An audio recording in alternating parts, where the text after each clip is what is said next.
Hola, cage fighting connoisseurs. This is KidNativeBloodyElbow.com, joined once again by the inevitable, ineffable, inimitable Eugene S. Robinson, author of Ineluctable. Fight.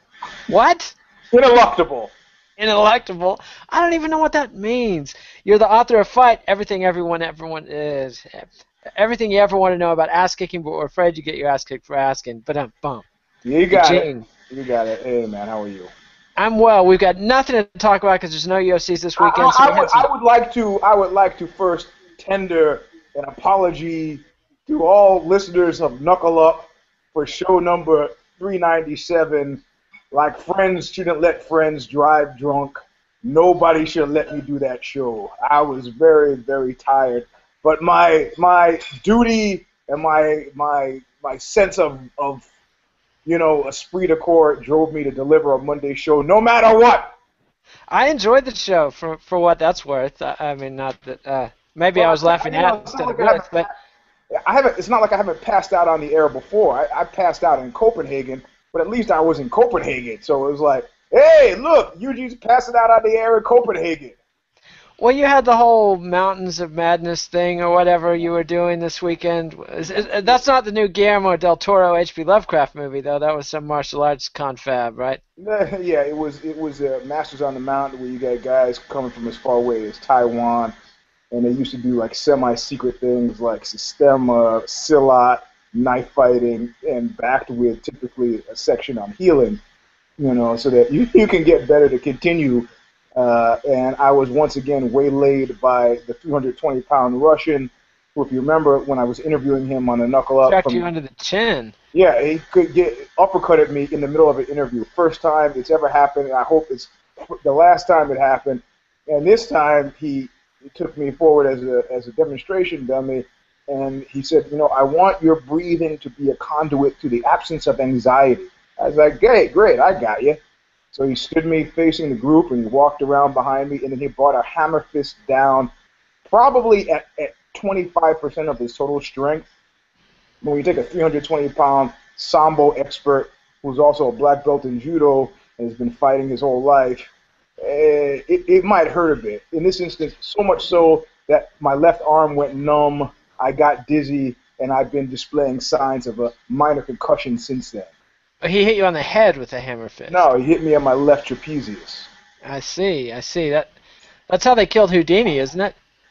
I thought about Houdini almost immediately, And for the first time ever in a demonstration, I actually got really angry.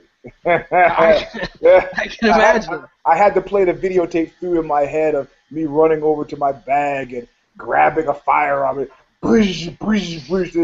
to figure out that probably wasn't the correct response. If you do that, be sure and get us the exclusive video, Eugene. That could be the big one.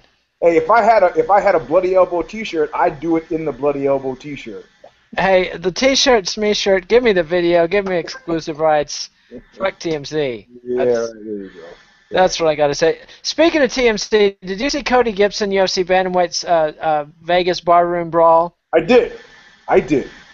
Google me, bitch.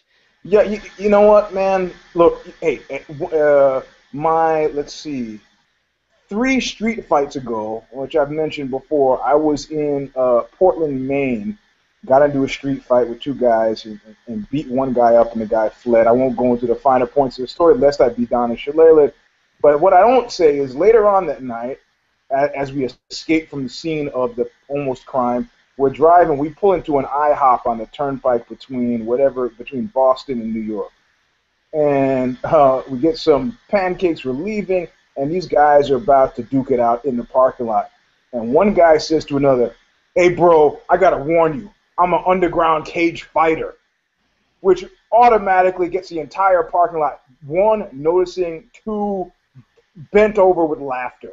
And then one of the guys he's trying to threaten says, let me get this straight. You fight underground in cages?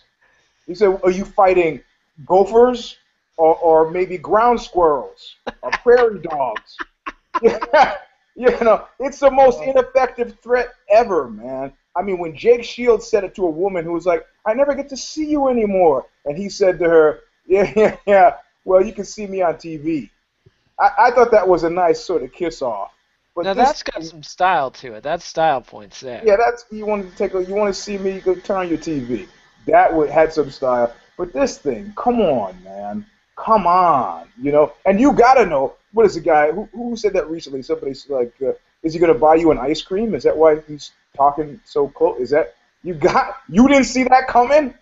How long you been fighting? I guess, now with professional MMA, you've got guys who don't have a background in street fighting, and the UFC is actively suppressing that. Like, I've had my stories yanked at Fightland and forcibly re-edited because I mean, Jamie Stewart from Juju, they almost killed that piece because he talks about some crazy street fight he got into in Amsterdam.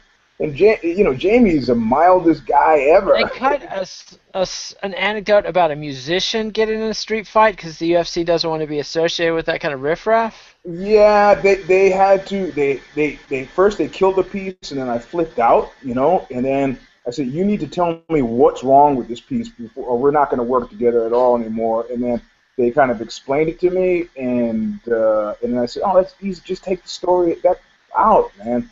And then they said they had to swallow real hard with the Harley Flanagan walkout music thing. And this is, of course, before he stabbed it, defended himself. No, before, he did stab those guys, but he was attacked by 10 guys. You would have done the same, So if I had my 3-ring binder handy, maybe. You use it to rebut it. So, but he talks about growing up on the Lower East Side and some of the scraps, and they said they had to swallow hard to do that. So the UFC is aggressively kind of trying not to. I mean, I understand it. You got to defend the brand, man. That much I understand. But Cody Gibson, my God. Yeah, I got some heat on Facebook when I posted about that saying it didn't seem like he did all that well in the bar brawl. He got mad at us because we reported it was the day after his Manny Gamburri match. It was actually 3 days after. Okay, our bad. Oh. But I don't think he did that well in the fight. I'm gonna stand by that. He got a couple takedowns, but the guy sucker punched him and then was still standing. No, I need to. So, like somebody, one of the commenters on Knuckle Up said, emailed me outside of Knuckle Up and said, a sucker got punched, but that was no sucker punch. It's true, because he knew the guy. I mean, they were in a confrontation. If you're standing in front of me and you punch me in the face, that's on me. I thought you were going to kiss me. Yeah, well, think again. Yeah, the two guys were bowed up in a confrontational stance, so getting yourself in. I mean, good on Cody. He didn't want to assault anybody and be the first to throw a punch, but... You know what, man? I used to be friends with Danzig's PR woman. Now, that's a tough job. She worked for both Zach Wilde and Danzig. And Zach Wilde of Dokken? No, man, Black Label Society. Zach Wilde. Let me Google this. Black Label Society. I'm completely oblivious. Is this some kind of... Oh, my God. I stopped listening to new music in 1991. Well, this is. Oh, he played for Ozzy. He was one of the guys that tried to replace Randy Rhoads. Yeah, right. So so that's why I thought he was Dokken. Same era. I still know what's happening. Okay. So yeah, there was the stuff that I'm starting to forget. I remember knowing this woman, and she invited me over to her house, and then I kind of went over to her house, and if memory serves me correctly, I fell asleep on the couch. Like John Lennon and Norwegian Wood. Or was no, I thought it was Paul McCartney, man. But yeah. But anyway, so she said immediately after the Danzig punch out by Danny Mariano, his name I can't pronounce, who's written a great book about it. She wrote a whole book about punching Danzig. Yeah, because Talk about your 15 minutes. No, he filled it with all the hate mail that he had gotten right after it happened, which was... He got hate mail for punching out Danzig? Oh, it's crazy, man. When Danzig clearly was begging for it? I mean, just... Yeah, back in the old days of the music forums, I remember, I said, hey, isn't Danzig Jewish?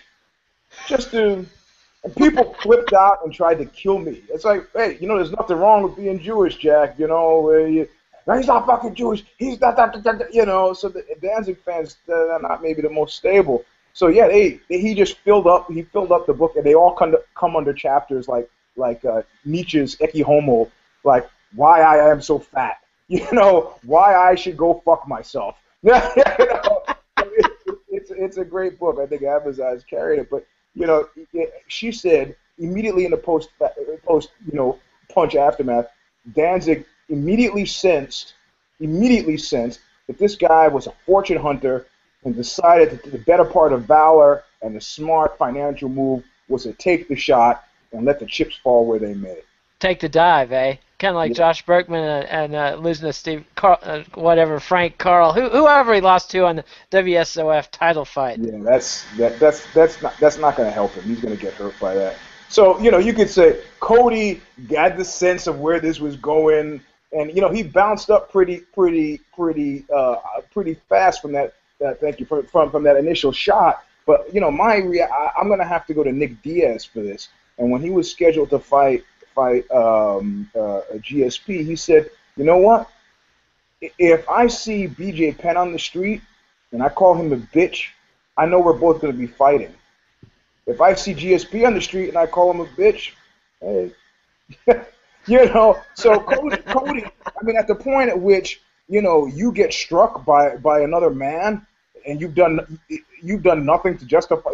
I mean, what are you doing getting up talking? And saying "Google me, bitch." Those are fighting words in some quarters.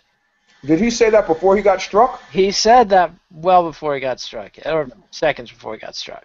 I would advise that anytime you hear someone say that you immediately strike them. Legal advice from Eugene S. Robinson, everybody. This is... I would have to say it's assault. Or battery. Correct. Yeah. I think "Google me, bitch" might be assault, and the punch is then battery. Correct. As well as bad taste, and we can't let that go on. Indeed. And speaking of not able to take punches, Brock Lesnar is making noise about coming back to the UFC. He's clearly trying to set off a bidding war between the WWE, where he's finally clicked with WWE audiences and taken the title, and the UFC, where he was the biggest pay-per-view in their history, and they're suffering for pay-per-views. Good idea, bad idea, worst idea, best idea? Him coming back? Yeah. Are you kidding me? Are you kidding me? Look. The door gets open into your wheelhouse, and people get to see, maybe I should try this. I got a fight coming up in 3 weeks, and guys are already sending me, this is the guy you're scheduled to fight. Look at this and look at that. Usually I ignore all that stuff, but I'm like, you mean grappling match? Yeah. Yes, thank you. But it's not in the blue belt division anymore. No, I've moved on up. Moving on up to the east side to a luxury apartment in the sky. Called the seniors purple weight division or open? Is it open? Purple belt open? Yeah, Masters 18, super heavy. All right. So you got a badass you're hearing about. Yeah.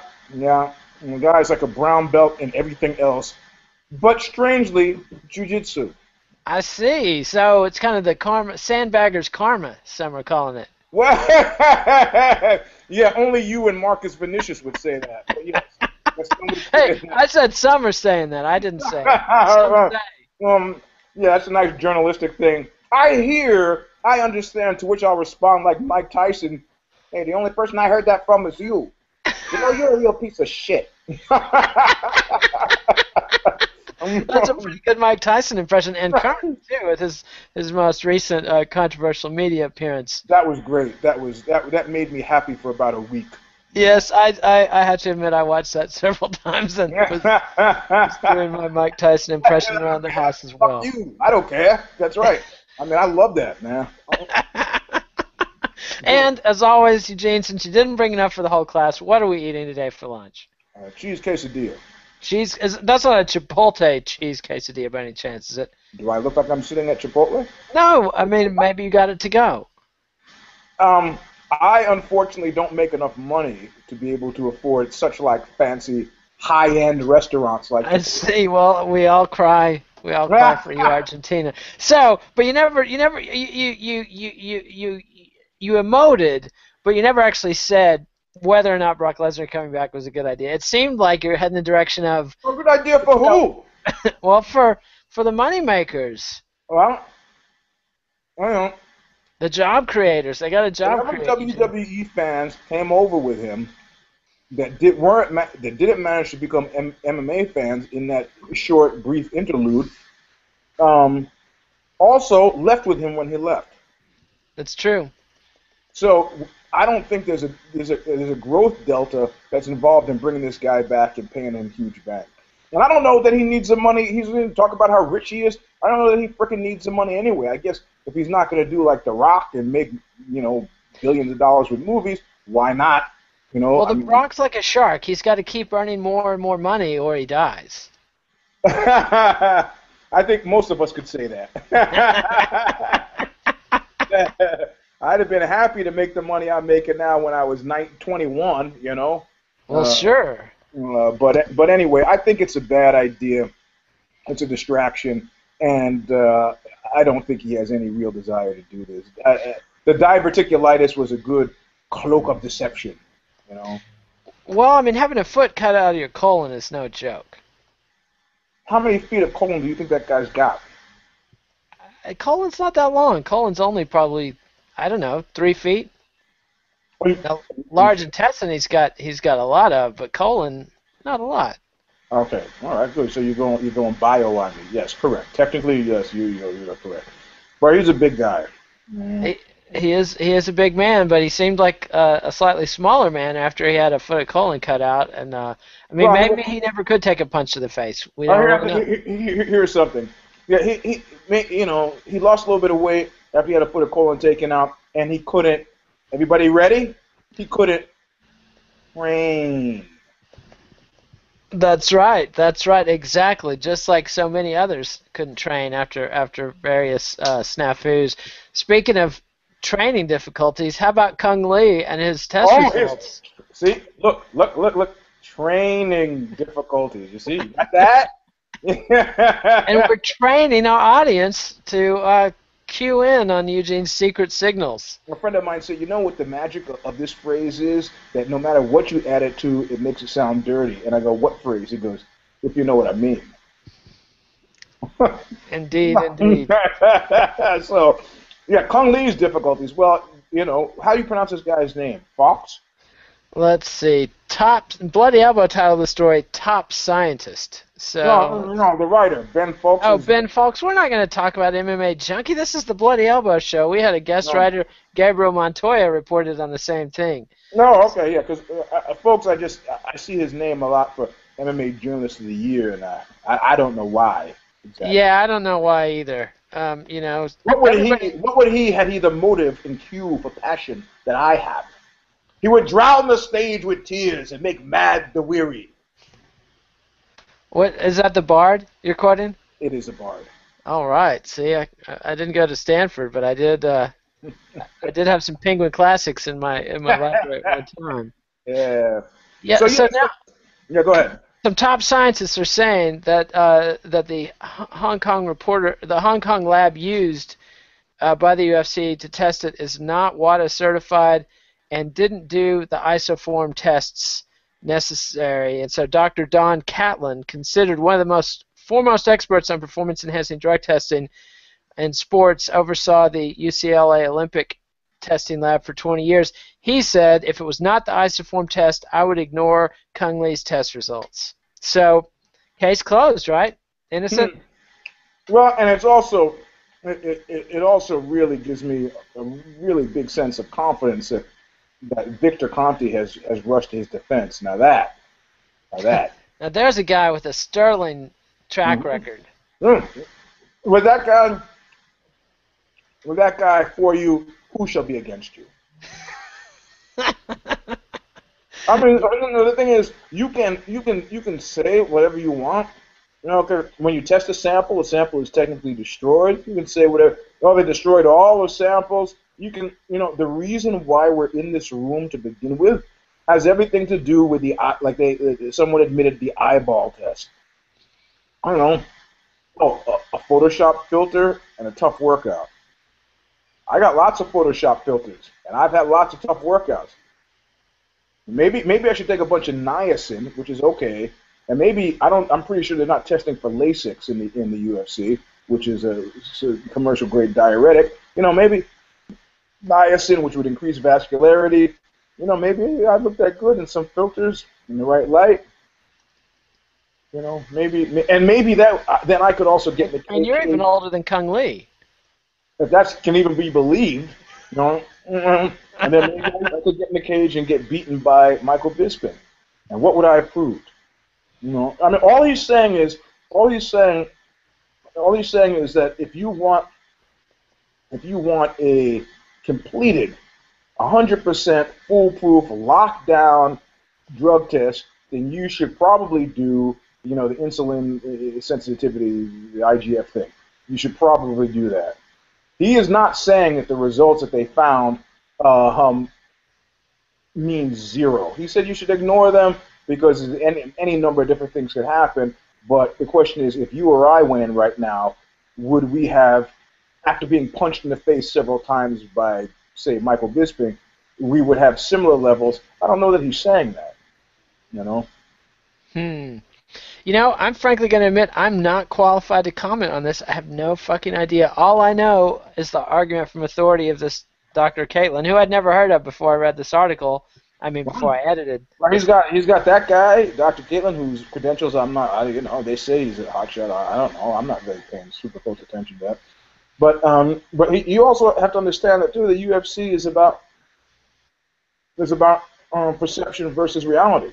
Thiago Silva is been bounced out of the UFC, though he was found guiltless by a court of law. He was not found guiltless. Charges were dropped. Big difference. Correct. The charges were dropped. Charges were dropped against Albert Anastasia and Vito Genovese plenty of times because witnesses left the country. So we can't. They want to go on vacation. I don't know what you're complaining about. What do you mean nobody's heard from her since she left town? Not lots of people. I hear all the time that she's doing great. My favorite was John Gotti's next door neighbor. Do you remember this guy? The guy who ran over Gotti's kid on a go-kart? Yep.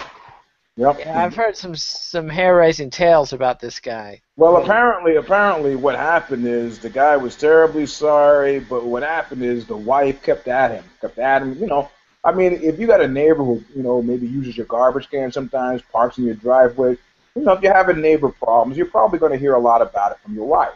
That, what that piece of shit did today, but he's playing his music too loud, why don't you go? Suddenly you're stuck in a place where it becomes a referendum on your manhood. What good is it you hold the Godfather? The Godfather can't do shit. You let that murdering piece of shit, eventually for peace in the household, the guy had to do something. That doesn't shock me. What shocks me is the fact that the next door neighbor, thought, I can keep living here. Yeah, he ran over Gotti's kid, and the way I heard the story was the kid was on a go-kart, one of these things that's like 1.5 feet off the ground, and came roaring out of an alley, like from behind two bushes and a garbage dumpster or whatever, and comes, and the dude runs him over, no chance to stop, totally regrettable accident, not his fault, kid's fault for driving recklessly, but as soon as you hear that it's Gotti's kid, get the fuck out of town. Yeah. Name. And the thing is, they wouldn't have chased him. It wouldn't have been like he would have need to be in the witness protection program. The wife just didn't want to have to go to her kitchen window and be reminded of her dead kid every fucking day. Come on, don't be. But was that house worth your life? I don't know what the guy was thinking. Maybe the Gotti said something to him like, we understand, unfortunate accident, couldn't be helped, no hard feelings or whatever. Hey man, after I got beaten up by Brian the Fury Johnston because he was pissed off about the GQ piece, and then I said to him, "You're okay, right? I just want to clear the air." And he goes, "No, I'm fine. If I wasn't fine, I'd be beating your head in now." And then minutes later said, "Hey, let's get in the cage." And you were old enough to know better at that point, Eugene. I have certain really major blind spots of naivete, which has actually saved me from the couple of times I've almost been murdered. Like I didn't know. That kind of shit happens. But after that thing with Brian the Fury Johnston, I would know if I was Gotti's next door neighbor, walk away. Well, supposedly they sort of turkey carved him up with a chainsaw, like shaving off little bits of him here and there, Hmm. and just ouch, ouch. What Tony Accardo, the boss of the Chicago family, used to call buckwheat, doing buckwheat. It's which is Are you familiar with the case of Action Jackson? No, tell me. This is a guy who was a pimp and a loan shark in Chicago, peripherally involved with the outfit in the 50s or 60s. 300-pound dude, Mm-hmm. and serious, enforcer kind of guy. And the FBI had a bug in the headquarters of the or one of their hangouts, Uh-huh. and they were getting all this info and sometimes acting on it. Hmm.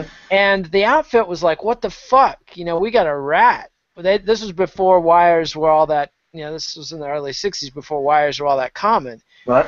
And so they concluded that Jackson was the only guy who could be ratting out this particular bit of info.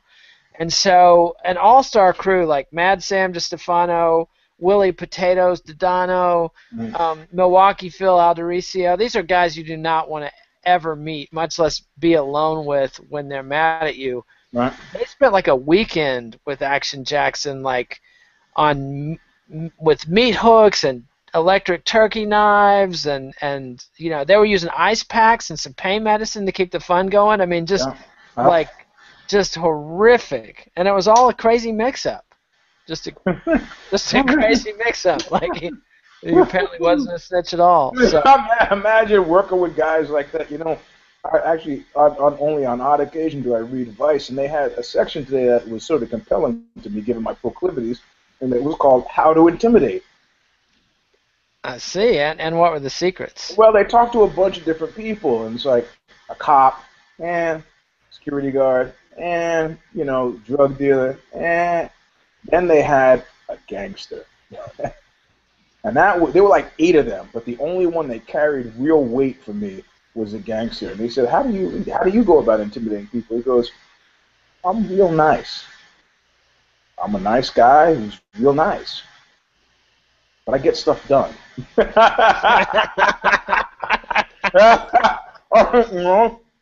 And he goes, I found in my experience that it's much more chilling and much more effective if you're nice. Politeness, it's got a lot of power. Yeah, Frank Sinatra said it best, which they ripped off, I guess, for The Godfather. A kind word and a gun gets you a lot further than just a kind word. But, the reality of it is, he did get stuff done. Indeed. Chairman of the board and whatnot. One last comment about Potatoes Dodano. I'm getting his name right. They bugged this guy for years, and one time they caught him playing poker with a bunch of other hitmen, and they were talking about favorite hits they had done. And Potatoes couldn't get over the fact that almost all his victims begged for their lives. He was like, I don't understand. They always beg. Like, who do they think I am? And he just... Well, that's what Kevin Weeks had the exact opposite take, which he was like, that he was totally surprised that everybody went so willingly. I don't know. Maybe Potatoes lingered more on his work. Maybe they were often a different category of victim. But he said that he thought that maybe what was going through their mind is that there'd be some last minute reprieve. Because I did say, I go, do you get the sense that it was resignation? And it's like, no. That there would just be that when you do the unbelievable, people tend not to believe it. Shock. The old shock argument. Yeah. So, but anyway, back to Cody Gibson, which is, see, I'm remembering. This is where we started out. Do not. We've been to Brock Lesnar and Kung Lee since Cody Gibson. Yeah, but if it goes to how to intimidate, don't you see? It's a segue into a conclusion. Yes. You're trying to bring me along. What can you do? You're trying to bring the kid along, and I just refuse. I mean, what I find most interesting about it, to tie off the Cody Gibson thing, is that it instantaneously, and again back to Vice and the UFC and the issue with Kung Lee, which is all wrapped up, that he immediately went to the issue of, does he still get to keep his job? If you haven't figured out that the UFC is a bear on its brand right now, you should now figure it out. At this point now, it doesn't make a difference what the little numbers on the test tube said. Nobody gives a shit about that. It's perception is reality, and if you come in at 42 or 43 years old looking like you're 25, questions are going to be asked, and those are questions that nobody wants to have asked. Figure that shit out right away. I mean, Silva got bounced, the charges were dropped, still bounced. Why? Perception, specifically the video of him staggering around his kitchen he could have been going to clean his guns. You don't know. I don't speak Portuguese. Yeah. Well, I mean, he didn't look like he was doing any maintenance. He looked like he was in the middle of a coked out paranoid rage. Yeah. But he could have been worried about guys outside the house, and she didn't. Did you hear Dana White's commentary on that? No, what did he eventually end up saying? Dana was saying that, Thiago Silva is so scary and intimidating already that he shouldn't be carrying a gun anytime ever. Again, this is the cherry on top of what we've been talking about, the whole perception issue. I'm pretty sure that probably you only remember this, but do you remember one of the early UFC PR kind of salvos was that, hey, our fighter's not ex-cons? I do remember that. Chuck Liddell has an accounting degree, I believe was. Correct. But now. Yeah. So it was. I mean, if I'm not saying that the UFC is going to put all of its all-American weight behind everybody. That's clearly not going to happen. But if I mean, he hasn't gone to a court of law, but Anthony Rumble Johnson, in my mind, is done. It's not looking good because, and I think each of the cases. Rashad and Gustafson now is what the name of the game, and I don't know, have women come out and say he was a great. It's done. Yeah, I mean, he's got a problem that first he pled no contest in one incident with one woman. Then there's a second woman who is making allegations and filing police reports. And now it's all, up in the air. There were some discussions. The UFC was saying, oh, our lawyer's looking into this. We got private eyes. And there's some funny things with our stories. He's got felony records. He was out of the country when this is happening. But then the police report from the third woman comes out. And it sounds exactly. At that point, there's smoke. There's a lot of smoke coming off that dude. No. At that point, that's fire. Yeah. At that point, you're beginning to see little Smokey the Bear climbing to the top of the tree and the flames. Only you can stop forest fires. Yeah. Only you, Rumble, can stop pulling this stupid bullshit, and it might be too late. I mean, he's done fucked himself good. No matter what the truth of these incidents are, there's enough people complaining about his behavior. Who wants to associate their brand with it? That's number one. Can you imagine booking a fight with him on it? How are you going to sweep that shit under the carpet? How are you going to step around? How are you going to step around the inevitable protesters that will come up and say, "Why are we glorifying essentially a wife beater? Who's made a career of beating people as well as his wife?" You can't sell that stuff. Even though I have to say, much like with Ray Rice and a lot of these other guys, there's a book called The Hierarchy of Hell, which I've talked about before, and they talk about why hell as an actual place has fallen out of disfavor and disbelief because nobody alive could conceive of a crime for which they should be punished forever and ever for it. So, I really have to ask a question about, once the wheels of justice have turned, can you really justify, if I get caught beating my children, which I have never ever done, but if I were to get caught doing so, does that mean I should never work as a journalist again? Ever. Even if the court says, well, we're going to say 10 months, ever, that I violated some sort of moral turpitude. I mean, for me, it becomes a great time to talk about forgiveness and redemption and these kinds of things. But right now, the big mark against fighters is that their major number one fight is against time. Indeed. Todd Duffy just coming back after what he says he's lost 4 years of his career, 2 years of it to business problems from getting kicked out of the UFC over disputes he had with them, and then 2 more years because of this weird nerve disorder he came up with. Yeah. And so, boom. I mean, Yeah. 2010 he's one of the hottest young prospects in the heavyweight division. 2014 he's trying to get back on his feet, and it's a very different prospect. And yeah, I mean, I was thinking about Johnson earlier today when I was out running, and it's what do you do? What do you do with a problem like Maria? I mean, like what do you do with this guy? Like he's this incredible talent at the peak of his athletic gifts. He looks like a threat to anybody in the division, just as exciting as a fighter can be in the cage, and yet his behavior outside the cage is so ominous. I mean, because this is not just a pattern of assaulting a wife, but these women are accusing him of stalking them, of threatening phone calls, texts from other people. Going to their workplace after the relationship has ended and assaulting them. But you know what? I know guys. At one point, I hear I'm going to train. I hear screeching car tires. Right.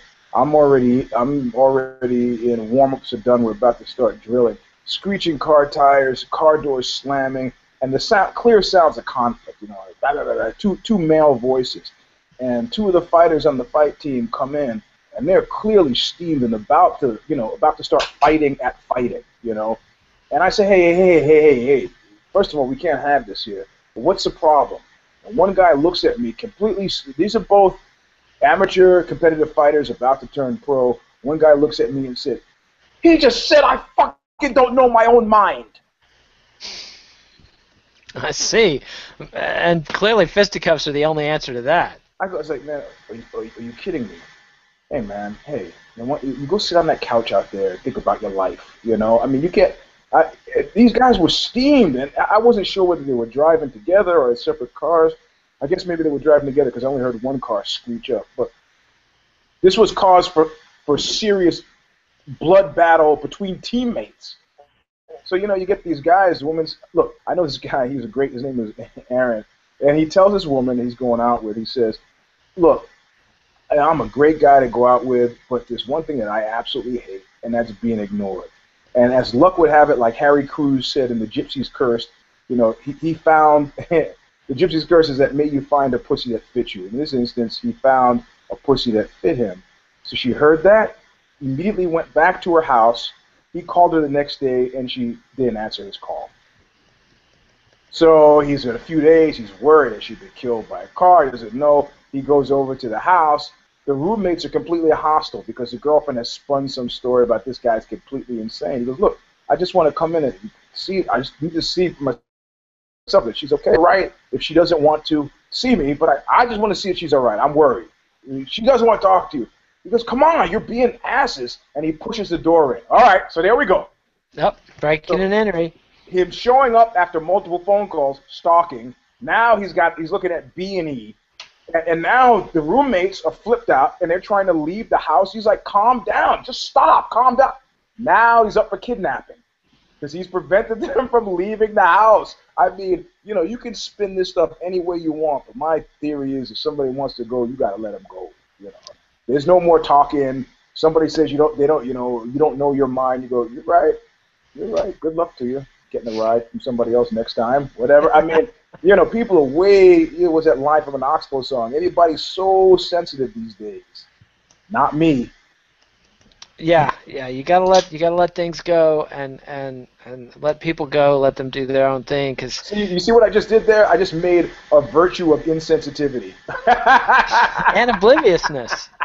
Correct. These are all high point. This guy Robert Musil wrote a book, A Man Without Qualities. I used to proclaim, I am that bad. I am the man without qualities. Have you actually read that? That's like supposed to be one of the modernist classics of the 20th century, and right after James Joyce Ulysses. And have you seen it?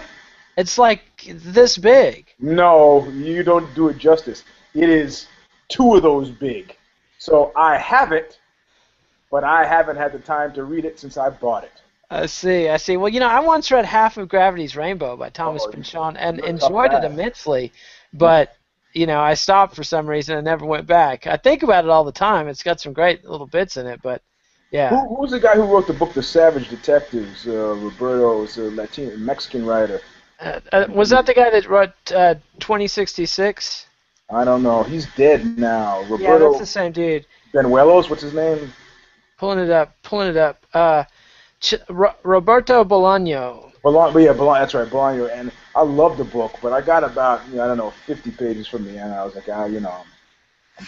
I'm done. I got other stuff to do, like write my own books. So, uh, Yeah, he wrote 2666 is the that's one. right. That's right. That's the one that I started, and Yeah. it's excellent, but I didn't finish it and didn't really get all that worked up about it. But So the only cure for Anthony Rumble Johnson will be time, which he does. I mean, he's playing a time game. He hopes that he's cured himself before he got some gas left in the tank.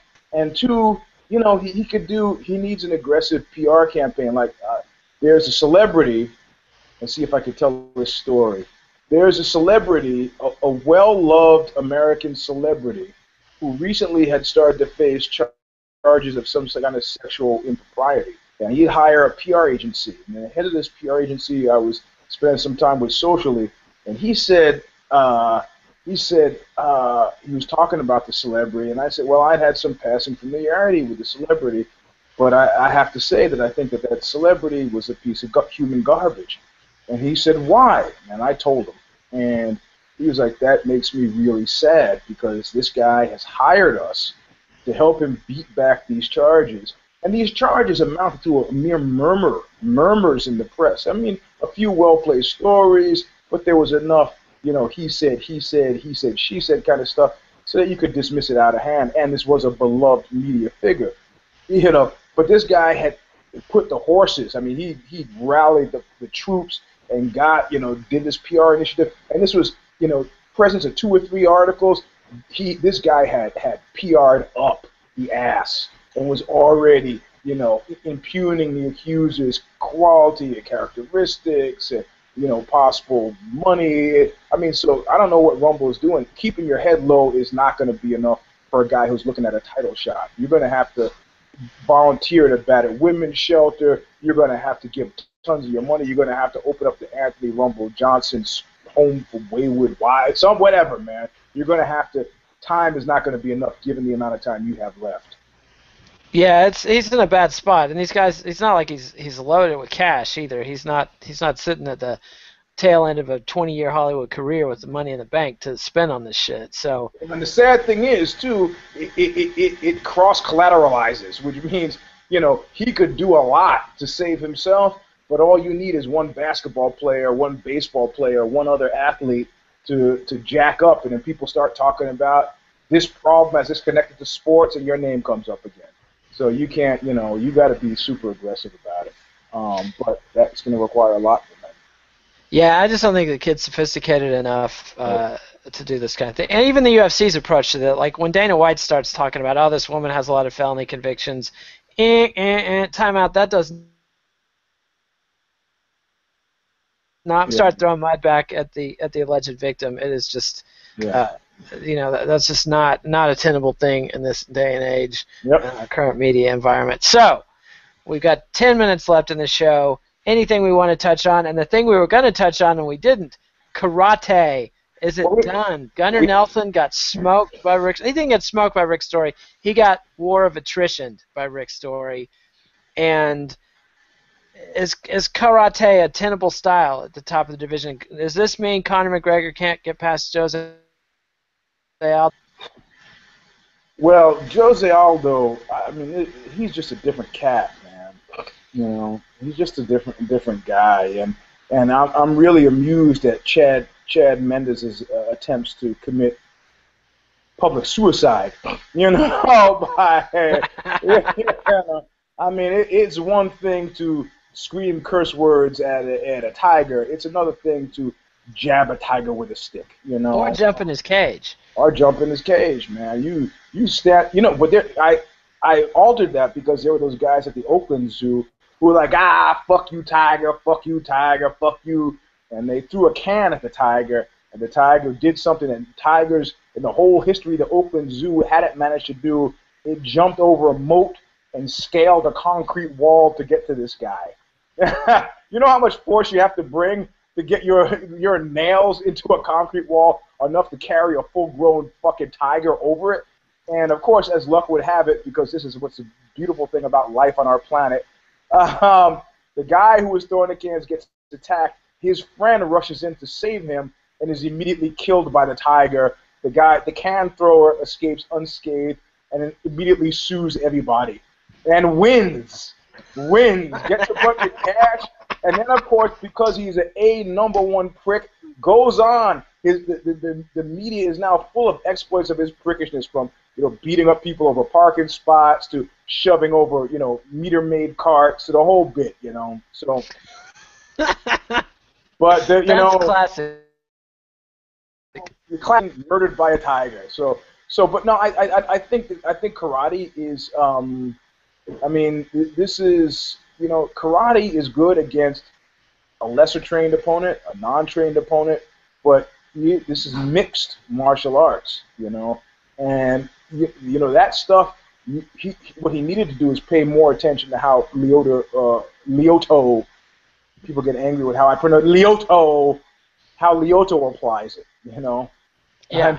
I mean, if I claim that my meal is not very good, you just put more pepper on it. No, you might want to figure out what's wrong with the meal first, So you're getting tagged and bagged.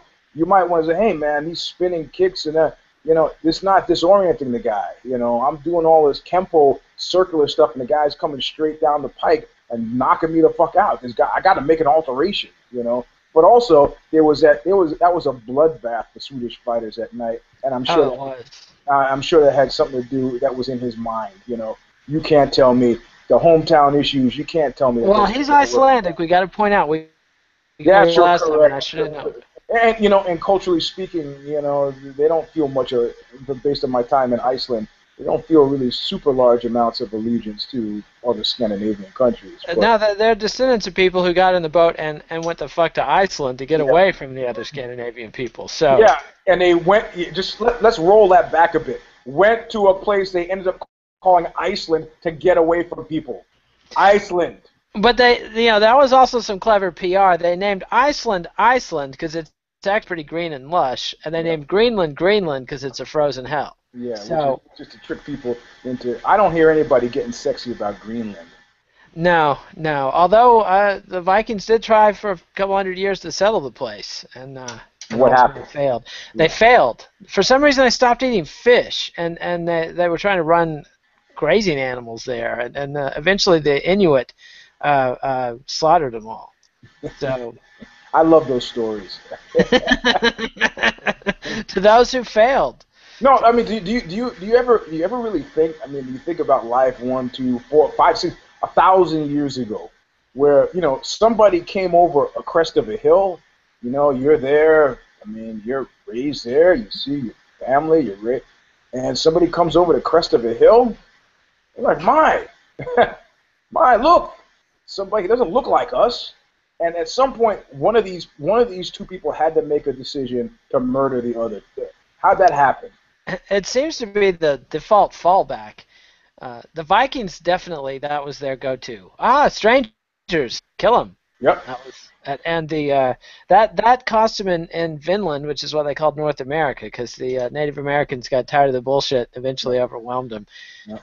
Apparently the same in Greenland. But yeah, I think your comparison to Lyoto Machida is apt because he does a lot of things that Gunnar Nelson doesn't do, not all of which go outside the karate textbook. I mean, for one thing, Gunnar Nelson would charge in, land a straight punch, but he was never timing it to catch story coming in. Machida is a master, like he did to Ryan Bader, at catching you and bringing your own. You bring the knockout. Right. Lyoto just supplies the fist. Right. And Nelson was trying to supply all the momentum and not baiting, not using his motion to bait story in at all. Right. He wasn't throwing combinations, and he also, the other thing Lyoto does that is so sweet and would have story is all those trips, all those fucking low foot attacks that put people on their ass. Gunnar Nelson had none of that. His takedown game is very old school, like go in for the clinch. And and try to hoist Gracie somebody to the ground. And it's just okay. So in my ranking, in terms of effective karatekas, I would say I would rank Lyoto at the top. I would actually put Conor McGregor next. What about GSP? Do you consider him a karateka? No, I don't, and I'll tell you He why. credits his timing on his takedowns to karate. Yeah, what karate though? I believe he's No, Kyokushin, isn't he? yeah, but you understand, like, you know, karate is, for example, when I competed karate, I never lost to a Shotokan guy. Never, ever, ever. Machida's Shotokan. Yeah, I never lost to them. You know who I lost to? I lost to Kempo guys. Huh, like Chuck Liddell. Yeah, I was a Kempo guy. So so these are you have to What say. about Kyokushin? Where do you rank them? I I I tend to find the linear nature of Japanese karate to be a defeating factor. But who on the bottom of my list? Who was it? Eric Silva's on the bottom. So Eric Silva, Gunnar, Conor McGregor, and Lyoto. And I'm not putting GSP in there. It didn't feel. It felt to me like his style was more informed by his top shelf wrestling than it was by his karate. Yeah, it's true. He started talking himself up as a karateka. Nobody was really going, wow, did you see the karate GSP unleashed Yeah, on the guy? yeah, But it's true. I don't know, maybe it was the takedown. But I don't know. It gave me. I'm trying to get excited about Conor McGregor's chances against Jose Aldo. And no disrespect to Chad Mendez, but I think we've seen how that game plays out, and I expect Aldo to beat Mendez. But could be wrong. But I Yeah, just I see. I don't know. McGregor's movement though is so much better than Gunnar Nelson's, and he does so much more than just the linear forward and back yep, stuff. He yep. does a ton of side to side and changes his stance a whole lot. So he might be a whole different animal. But I think for anybody to run anybody up, I know Team Alpha Male has got different feelings about this these days, but I'm gonna have to say my ill-informed opinion is that to run anybody up against Jersey Aldo right now is anybody who's in the first quarter or first third of their career is probably ill-advised. You know, you just think he's going to snuff their hopes and dreams. and leaving McGregor where? Yep. McGregor will have rocketed all the way to the top of the featherweight division if he gets a title shot, and if he loses, well, then they can milk another title shot for another year. You Yeah, know. I mean he's got to lose close, and I mean I would rather see him. Yeah, I mean I don't know. I would rather. I'm surprised to find out how that he's as popular. He's up there with John Jones, but he's incredibly skilled. And I'm not talking about martial arts skill. He is an entertainer. And you can't. I mean, sadly all the stuff I said about Chris Weidman, about how America hates a winner, and it was not even minutes before they started turning on him, and then Chris Weidman came out with the thing. It made me really sad for him, where he was like, "Yeah, well, MMA is turning into like a popularity contest, I guess, right?" Man, Yeah. that made me really sad. It's like the fat girl complaining like I can't get any dates. It's just because I'm a little heavy, right? Oh man. Yep. I Yeah. mean, what is it? The Screaming Jay Hawkins thing, you don't want me, but I'm yours right now. That should be Chris Weidman's take, you know. Yep. Yep. Instead of saying, well, it's a popularity, so I guess you just like those guys, it's like you ever have a girlfriend ask you if you're watching TV or something, and like, a archetypical hot woman comes on and she'll turn to you and go, "You actually like women like that?" Well, I didn't even notice a woman on the screen, honey. I was looking at You you. got the right answer, Jack. That's the right answer. Woman? Was there a woman? I'm sorry, I was looking at the paneling on the TV. I didn't notice any woman there. No, no, you're like, baby, with that skirt on you, I'm looking at. How could I be? I'm looking over here, like, No, look at. or you jump up and you just put your foot through the TV. I don't care. I don't care. TV. Indeed. All right. Well, I had some girlfriend say to me, "If you want to screw them, why you just jump through the TV and screw them?" It's a bad day. yeah, that doesn't sound like a good plan. Like Jerry Jones, the Cowboys owner, apparently does like, like he sees a hot girl on Maximum or something, he dials and sees if he can get the hookup. What? Ugh. Isn't that gross? Oh God. Yeah. Look. I had a boss once who was a daughter of a significant celebrity back in the 60s. And when she got divorced, her assistant came to me in my office and said, "Hey, Eugene, you know any about 38, 40 years old who might be interested in Abby?" I was like, "Well," and then they just didn't want me to do any guessing or maybe try to set her up with a mechanic friend of mine. And they said, specifically, we're interested in Henry Rollins. And I guess that you know him. I was like, if you expect me to play wet nurse to, you expect me to give a cock assist to Rollins, you are nuts.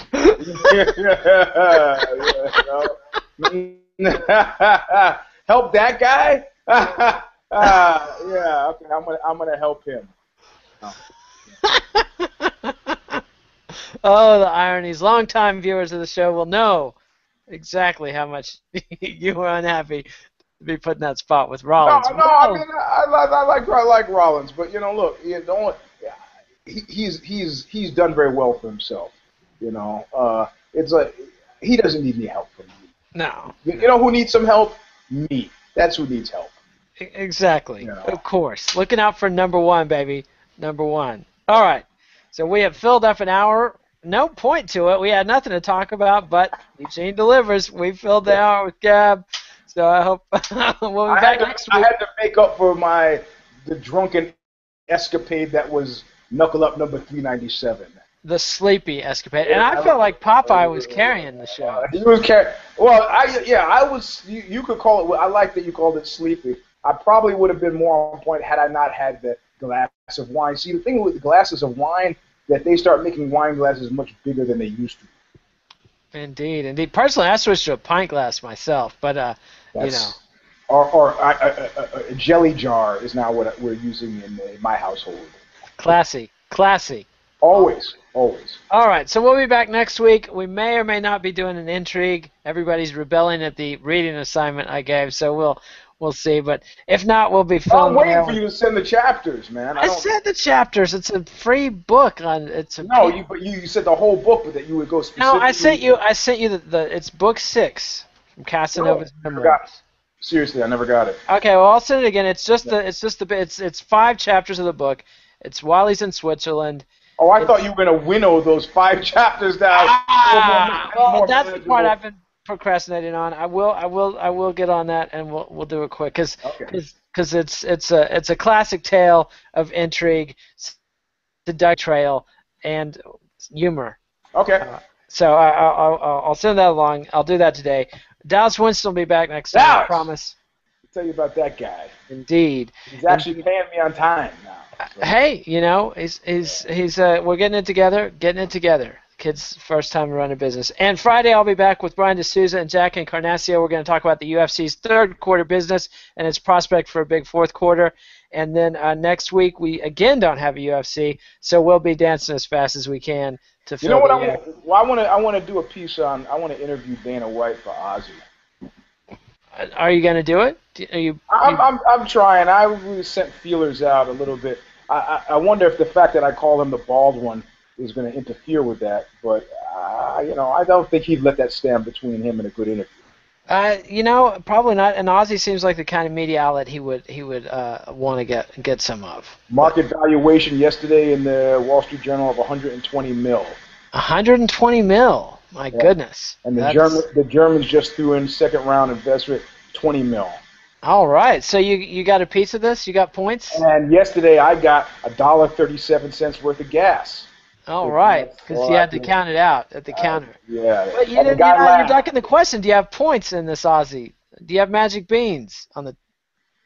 We should go. Oh, that's non-disclosure. No, I do, but it's only good. It's only good if it sells. Exactly. These magic beans. Sometimes they grow, sometimes they don't, little Jack. So I got magic beans myself in Vox Media, and I can't remember what our last valuation, but it was enormous, tremendous, stupendous. Well, sometimes the beans grow, and sometimes you get beaten for losing the cow. Indeed. All right. So adios. I forgot everybody. We got to tell the Twitter and the subscribe to YouTube. YouTube. On YouTube, it's MMANation.com, DOTCOM. Read us on Bloody Elbow. Read Eugene at Vice's Fightland and at Aussie.com. Follow us on Twitter at KidNate, at Eugene S. Robinson. Adios, MMA aficionados. We'll see you next time. All right, man. See you. Thanks, Eugene. Bye.